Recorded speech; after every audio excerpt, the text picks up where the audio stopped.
2024 లేదా 25లో డిగ్రీ లేదా బీటెక్ చదివారా? సాఫ్ట్‌వేర్ జాబ్ కోసం ఎదురు చూస్తున్నారా? అయితే కోడ్ జ్ఞాన్ 100 డేస్ కోర్సులో చేరండి. జాబ్ సాధించండి. నమస్కారం సార్. నమస్తే. సమాజంలో జరిగే సిట్యుయేషన్స్ ఏవైతే ఉన్నాయో చాలా బాధనైతే కలిగిస్తున్నాయి అని చెప్పొచ్చు. రీసెంట్‌గానే జీడిమెట్‌లో జరిగిన సంఘటన ఏదైతే ఉందో, తన కూతురే తన తల్లిని చాలా క్రూయల్‌గా చంపిన సంఘటన అయితే మనం చూస్తూ ఉన్నాం. అండ్ ఒక్కసారి కనుక మనం ఆ సిట్యుయేషన్‌ని అండ్ అలాగే ఆ ఇన్సిడెంట్‌ని కనుక అబ్జర్వ్ చేస్తే, అంటే మనసులో ఉన్న బాధ, ద్వేషం తన తల్లి ప్రేమకే తనను చంపే స్థితి వరకు తీసుకెళ్ళింది అని చెప్పొచ్చు. అంటే దీన్ని ఎలా ఐడెంటిఫై చేయాలి? తన మనసులో బాధ ఉంది, ద్వేషం ఉంది. ఇప్పుడు ఆ తల్లి ప్రేమకే హాని చేయబోతుంది అన్నది ఏ రకంగా మనం ఐడెంటిఫై చేయొచ్చు అంటారు? ఇది chronic accumulated stress and tension. Okay. చాలా రోజుల నుంచి అనుభవించి నేను చెప్పినా అర్థం చేసుకోరు అనే ఒక డిస్గస్ట్ నుంచి వస్తుంది. నా జీవితాన్ని పాడు చేస్తున్నారు అనే ఒక డిస్గస్ట్ నుంచి వస్తుంది. ఇది ఇక్కడే కాదు, మనం చాలా చోట్ల చూస్తాం. దట్ ఎమోషనల్ దాచిపెట్టి ఒక్కసారి బర్స్ట్ అవుట్ అవుతారు. ఓకే. ఇది ఎనీవేర్ సాడ్‌నెస్ కానీ, బాధ కానీ, వరీ కానీ అక్యుములేట్ అవుతున్నప్పుడు మన బ్రెయిన్‌లో చాలా చేంజెస్ జరుగుతాయి. అందుకే ఎప్పుడు ఈ రోజుల్లో ఏం చెప్తారంటే ట్రామా గురవుతున్నారు, పిల్లలు ట్రామాకు అవుతున్నారు, లేకపోతే ఏదైనా సీన్‌లు మర్చిపోలేకపోతున్నారు, పదే ఆలోచిస్తున్నారన్నది నిజంగా వాళ్ళ బ్రెయిన్ లోపల న్యూరోనల్ యాక్టివిటీనే మార్చేస్తుంది. ఎంత మారుస్తుందంటే ఆ న్యూరో ట్రాన్స్మిటర్స్ ఎంత డిస్టర్బ్ అయిపోతాయంటే ఇన్ఫర్మేషన్‌ని ప్రాసెస్ చేయలేం. అంటే నువ్వు ప్రేమించొచ్చు, ప్రేమించిన వాడితో వెళ్ళిపోవచ్చు, లేకపోతే నీ లైఫ్ నువ్వు డిసైడ్ చేసుకోవచ్చు. కానీ చంపితే నువ్వు మర్డరర్ అవుతావు, కానీ ప్రేమ ఎలా అవుతుంది అనే పాయింట్ వాళ్ళు మర్చిపోతారు టోటల్‌గా. ఎందుకంటే ఆ ఎమోషన్స్‌ని కంప్రెస్ చేసి ఆ బాధ వల్ల వాళ్ళకి ఎలా ఎక్స్‌ప్రెస్ చేయాలో తెలియక, దీనికి ఆన్సర్ లేదు ఇంకా, ఈమె చావే ఆన్సరు అనేటట్టుగా తయారవుతారు. సో ఇది ఒక్కొక్క సిచ్యువేషన్‌లో మేనియాక్‌గా మారి, సైకాటిక్‌గా మారి they will just do what they want impulsively. Okay. ఆ ఇంపల్స్ వచ్చినప్పుడు ఆపుకోలేరు వాళ్ళని వాళ్ళు. బేసిక్‌గా అంటే మీరన్నారు సార్, ఆపుకోలేక అలాంటి సందర్భాల్లో ఇలాంటి రియాక్షన్ మనం చూస్తాము అని.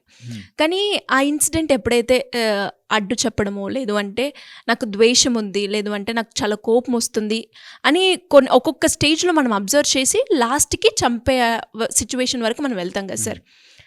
అవి ఎలా మనం గుర్తించాలి అంటారు? ఆవిడ రియాక్షన్ ఎలా ఉంటుంది? తను ఈ బాధలో ద్వేషానికి వెళ్ళిపోతుంది నా వల్ల అని ఎలా తెలుసుకోవచ్చు? ఇందులో చాలా ఫండమెంటల్ పాయింట్ ఏంటంటే అవుట్‌కమ్ బేస్డ్ ఉంటుంది. నేను చంపితే ఏం జరగదులే, ఆర్ దీన్ని నేను తప్పించుకోవచ్చులే అనే మైండ్ సెట్ ఉన్నవాళ్ళు అట్లా వెళ్ళిపోతారు. నాకు కోపమొచ్చింది నేను చేస్తే ఎలా తప్పించుకోవచ్చు అనేది వాళ్ళకి మైండ్‌లోకి వచ్చినప్పుడు they will try to do that. ఇదొకటి. రెండోదొచ్చేసి వీళ్ళకి కొన్ని హైలైటర్స్ ఆర్ రెడ్ ఫ్లాగ్స్ అంటాం కదా, అట్లా కొన్ని ఇంపార్టెంట్ గుర్తుపెట్టుకోవాల్సి ఉంటాయి. వన్ వచ్చేసి వాళ్ళు కాన్స్టెంట్ లోన్లీనెస్కి ఫీల్ అవుతారు. ఓకే. సెకండ్, చెప్పుకోలేని పరిస్థితిలో ఉండిపోతారు. అంటే నీ వెంట్ అవుట్ యువర్, ఎప్పుడైనా మనకి ఏదైనా బాధ వచ్చిందనుకో, నాకు ఇలా అనిపిస్తోంది అని చెప్పని పొజిషన్లో పెడితే వాళ్ళు కూడా ఇలాగ వైలెంట్గా తయారవుతారు. సో చెప్పుకునే స్పేస్ ఇవ్వకపోయినా కూడా. అండ్ ఎప్పుడైనా ఇట్లాంటి బాధ అక్యుములేట్ అవుతున్నప్పుడు ఫిజికల్ కేర్ ఉండదు. ఇలాంటి వాళ్ళు they don't dress up well, they don't get ready well. వాళ్ళు ఎప్పుడు కూడా ఒక టైప్ ఆఫ్ డిస్ట్రెస్, డల్నెస్లో ఉంటారు. సో అది వెరీ ఇంపార్టెంట్, ఐడెంటిఫై చేసుకోవాలి. దట్ కాన్స్టెంట్గా ఒక టైప్ ఆఫ్ ప్రెషర్లో ఉన్నారు అంటే అది ఎంతకైనా దారితీస్తుంది. So break it up. ఆ ఎయిర్ని ఎంత తొందరగా డెసిపేట్ చేస్తే అంత మంచిది, ఎంత తొందరగా వదులుకుంటే. దాంతోపాటు వీళ్ళు చేసే దాంట్లో ఒక ప్యాటర్న్ ఉంటుంది. అంటే ఎక్కువసేపు అలోన్గా ఉండి ప్లానింగ్ చేస్తున్నారు, లేకపోతే తిండి కూడా మానేసి రాత్రులు ఎక్కువసేపు మేలుకుంటున్నారు, స్లీప్ డిస్టర్బ్డ్ ఉంటారు వీళ్ళు. ఎంత ఎంత స్లీప్ డిస్టర్బ్ అయిపోతారు, 1-2 అవర్స్ కంటే ఎక్కువ పడుకోలేరు. అలాంటి వాళ్ళు క్రైమ్ చేసే ఆర్ తప్పు చేసే ఛాన్సెస్ ఎక్కువగా ఉంటాయి. ఓకే. దాంతోపాటు వీళ్ళు చూసేవి ఆర్ అబ్జర్వ్ చేసేవి కూడా అన్నీ అలాంటి క్రైమ్వే ఉంటాయి. దట్ నేను ఇలా చేస్తే బెటర్ ఉంటుంది, ఆర్ వీళ్ళ గూగుల్ సెర్చ్లో లేకపోతే వీళ్ళ ఫీడ్లో అన్నీ అలాంటి నెగిటివ్వే. ఎలా చంపచ్చు, ఆర్ ఎలా దీన్ని డీల్ చేయొచ్చు, ఆర్ వీళ్ళని ఎలా మనము మన లైఫ్లో లేకుండా చేసుకోవచ్చు, ఇట్లాంటివే చూస్తుంటారు. సో అది కూడా వెరీ వెరీ డేంజరస్. అండ్ వీళ్ళు ఎమోషనల్గా ఎంత బర్స్ట్ అవుట్ అవుతారంటే చిన్న ఇండికేషన్ కూడా ఎవరు దే బికమ్ సో స్టబర్న్, గట్టిపడిపోతారు. ఎంత గట్టిపడిపోతారంటే అంత స్ట్రాంగ్ అయిపోతారు. అండ్ దీనికి తోడు they will have a habit of thinking and constructing A story అంటారు. వీళ్ళు ఎలా ఊహిస్తారంటే ఇంకా వాళ్ళు, నా జీవితంలో ఉన్న వాళ్ళందరూ శత్రువులు, అందరూ దుర్మార్గులే, వాళ్ళందరూ నా గురించి కాన్స్పిరసీ చేస్తున్నారు, వాళ్ళందరూ నా వెనకాల ఏదో మాట్లాడేసుకుంటున్నారు, వీళ్ళంతా నా జీవితాన్ని నాశనం చేసేస్తారు అనే ఒక దాంట్లోకి వెళ్ళిపోతారు. And they create lot of stories. ఎలా చేస్తారంటే, చూసా ఇప్పుడు మా అమ్మ వెళ్తుందా, వాడితో మాట్లాడి నన్ను ఏదో చేయిస్తుంది, లేకపోతే నన్ను ఇలా దూరం చేయించడానికి ఆ స్వామీజీ దగ్గరికి వెళ్ళింది, లేకపోతే నన్ను ఏదో చేయడానికి ఇలా ప్లాన్ చేస్తుందని ఒక టైప్ ఆఫ్ మూఢత్వంలోకి వెళ్ళిపోయి they keep on creating stories. అలా స్టోరీస్ ఎక్కువగా అల్లుకుని అనుమానపడుతున్నారన్నా కూడా జాగ్రత్తగా ఉండాలి. దాంతోపాటు వీళ్ళకి చాలా ఈజీగా నేను తప్పు చెయ్యట్లేదు అని కన్విన్స్డ్ ఉంటారు. నువ్వు తప్పు చేస్తున్నావు, నువ్వు ఇలా వెళ్ళకూడదు, ఇలా ఉండకూడదు, ఇలా మాట్లాడకూడదు అంటే నేను కరెక్ట్, నన్ను నువ్వు ఆపడానికి లేదు, నువ్వే చెడ్డదానివి అనే ఒక మైండ్ సెట్లోకి వెళ్ళిపోతారు. అలా వెళ్ళిన వాళ్ళు కూడా ఇలా డేంజర్స్, తప్పు చేసే ఛాన్స్ ఉంటుంది.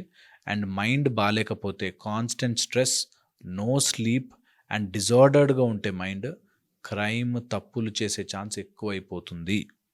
ఇది బాగా గుర్తుపెట్టుకోవాలి. They will be dehydrated, self care ఉండదు, ఎంపతి ఉండదు, అవతల వాడి ఫీలింగ్కి ఛాన్సే ఉండదు. అలా ప్రెజరైజ్ చేస్తారు. అండ్ అది వాళ్ళు చేసేదానికి ప్యూర్ జస్టిఫికేషన్ ఇస్తూ ఫ్రెండ్స్ ఉంటారు.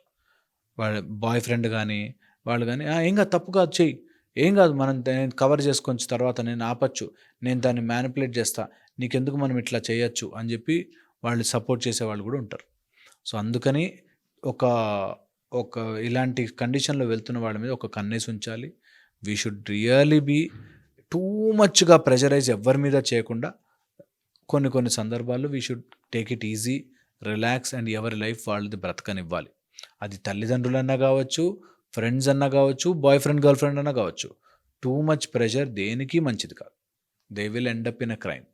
సో అందుకని don't unnecessarily annoy and too much pressure పెట్టద్దు. ఇలాంటి కండిషన్లో నేను 3 ఇంపార్టెంట్ మార్కర్స్ చెప్తాను, గుర్తుపెట్టుకోవాలి. అందులో ఫస్ట్ వచ్చేసి ఎమోషనల్ డిస్రెగ్యులేషన్. వీళ్ళు కాన్స్టెంట్గా అరవడము, కాన్స్టెంట్గా మూడౌట్ అవ్వడము, కాన్స్టెంట్గా తలలు కొట్టుకోవడము, గోడలు కొట్టడము, ఇట్లాంటివి చేస్తుంటారు. Very very dangerous. Emotional dysregulation, కోపాన్ని ఎలా కంట్రోల్ చేసుకోవాలో తెలియని వాళ్ళు 1. సెకండ్ వచ్చేసి వాళ్ళ యొక్క ఇంట్రెస్ట్లు తప్ప పక్కన వాడి ఇంట్రెస్ట్తో పని లేదు. నేను, నా పాయింట్, నేనే కరెక్ట్, మిగతా వాళ్ళతో సంబంధం లేదు అనేటట్టుగా ఉంటారు. Very very dangerous. ఎదుటివాడి ఫీలింగ్ అసలు పట్టించుకోరు. వీళ్ళు క్రైమ్ చేసే ఛాన్స్ ఎక్కువగా ఉంటుంది. Okay, next and foremost thing, వీళ్ళకి లీగల్ లూప్ హోల్స్ ఆర్ తెగించేసే గుణం ఉంటుంది. మహా అయితే ఏం చేస్తారు, ఒకసారి అరెస్ట్ చేస్తారు, నాకు ఇంకా ఏజ్ ఉందిగా, నేను జూనైలే కదా, లేకపోతే నేను ఇట్లాంటి కదా, అట్లాంటి కదా అని చెప్పి ఆప్షన్స్ రెడీ ఉంటాయి వాళ్ళకి. దట్ నేను క్రైమ్ చేసినా ఇలాగ బయటకు వచ్చేయచ్చు, నేను ఇలా మర్డర్ చేసినా ఇలా ఒక 2 years తర్వాత బయటకు వచ్చేయచ్చు, అప్పుడు మనం హాయిగా ఉందాం, ఈ టైప్లో ఉంటారు. సో దే నో ఎలా సిస్టమ్ని నెగిటివ్గా వాడుకోవాలో వాళ్ళకి తెలుసు. సో అందుకని ఆ సిస్టమ్ని మనం పకడ్బందీ చేసుకుంటే తప్ప ఇవి ఆగవు, ఇలాంటి క్రైమ్స్ ఆగవు. ట్రూ సార్, మీరు చెప్పినట్టుగానే ఇది ఏదైతే జరిగిందో ఇన్సిడెంట్ నిజంగా చాలా బాధాకరం అని చెప్పొచ్చు. అంటే ఒక తల్లినే తన కూతురు ఇంత క్రూయల్గా చంపడానికి పాల్పడింది అంటే తను ఏ స్టేజ్కి వెళ్ళింది సరే ఆలోచించేలాగా చేసింది అని చెప్పొచ్చు. తను చేయడము, సపోర్టింగ్ కూడా ఎవరున్నారు తెలుసా, ఆ తల్లి అలా టార్చర్ పెట్టింది కాబట్టి ఈమె చేసింది కరెక్టే అనేటట్టుగా కూడా మాట్లాడేవాళ్ళు ఉన్నారు.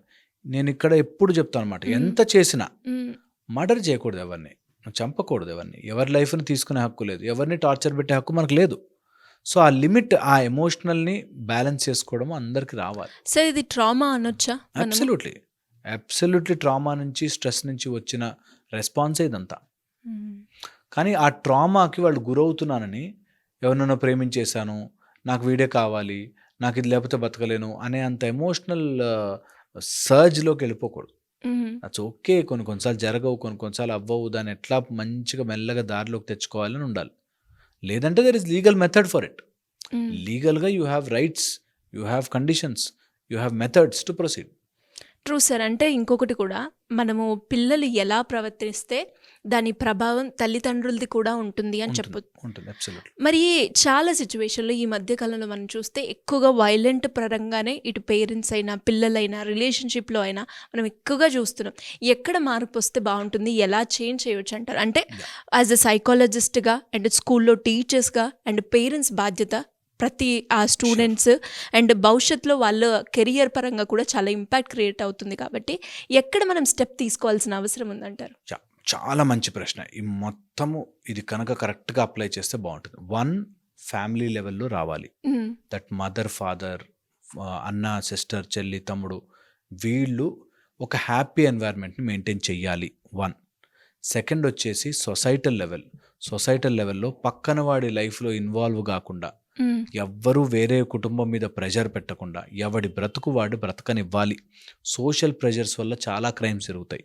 ఓకే, నీ కొడుకు ఇలా చేశాడా, నీ కొడుకు ఇలా చేశాడంటే ఆ తండ్రి వెళ్ళి కొడుకుని కొడతాడు. అవును. సో అలాగా కంపారిజన్. సొసైటల్ ప్రెషర్స్, ఇది మనం యాజ్ అ సొసైటీ ఎవరి బ్రతుకు బ్రతకనివ్వాలి, అన్నెసరిగా ఇన్వాల్వ్ కావద్దు. థర్డ్, రెస్పాన్సిబిలిటీ ఆఫ్ ఎవరైనా ఇన్ఫ్లుయెన్సర్స్, ప్రతి influencer they should take this as a responsibility. నేను మాట్లాడే మాట ఎవరి చేతిలోకి వెళుతుందో, ఎవరి ఫోన్లోకి వెళుతుందో, ఎలాంటి వీక్ మైండ్ చూస్తుందో, అందుకని నేను రెస్పాన్సిబుల్గా మాట్లాడాలి. నీకు నచ్చింది చేసేయి, నీకు ఇష్టం వచ్చినట్టుగా ఉండు అని చెప్పకండి. ఎందుకంటే wrong influence, wrong week mind వింటే వాళ్ళు తప్పుదారి తీసుకునే ఛాన్స్ ఉంటుంది. చాలా చాలా ఇంపార్టెంట్. దీంతోపాటు లీగల్ సిస్టమ్, ఖచ్చితంగా మన లీగల్ సిస్టమ్ చాలా కరెక్షన్లు చేసుకోవాలి, చాలా స్ట్రాంగ్ అవ్వాలి. క్రైమ్ చేసిన వాడు అనుభవిస్తాడు బాధ అనే భయం ఉండాలి.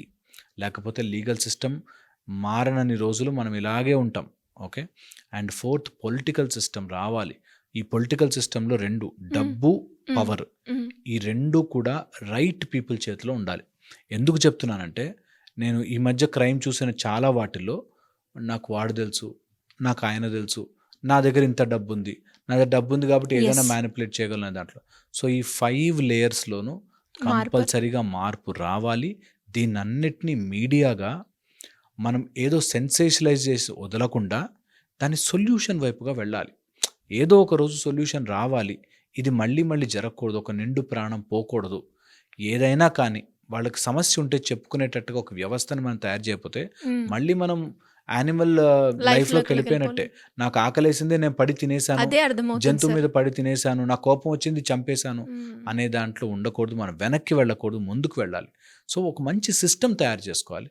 వేరే బాధ ఉంది, ఐ హ్యావ్ జస్టిస్, నాకు కష్టం వచ్చింది, ఐ హ్యావ్ సొల్యూషన్స్ అనేటట్టుగా మనం సొసైటీని తయారు చేసుకోకపోతే సఫర్ అవుతాం. True sir.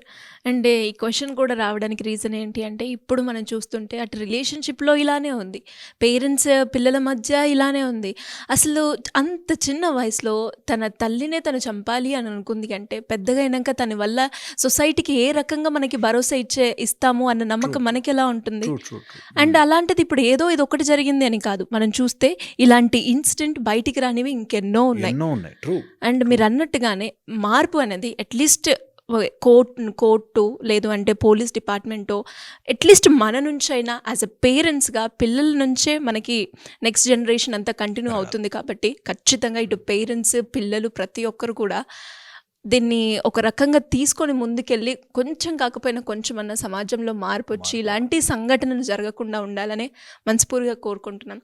Thank you sir, thank you so much. And కుదిరితే ఈ వీడియోని వీలైనంత వరకు షేర్ చేయండి. అండ్ లాస్ట్లో చెప్పిన పాయింట్స్ ఏవైతే ఉన్నాయో అందులో మాత్రం ఖచ్చితంగా మార్పు వస్తే మన సమాజంలో ఇలాంటివి మనం మాట్లాడుకోకుండా ఉండడానికి చాలా స్కోప్ ఉంటుంది. Thank you. సుమన్ టీవీలో మీ పర్సనల్ అండ్ బిజినెస్ ప్రమోషన్స్ కోసం కింది నెంబర్కి కాంటాక్ట్ చేయండి.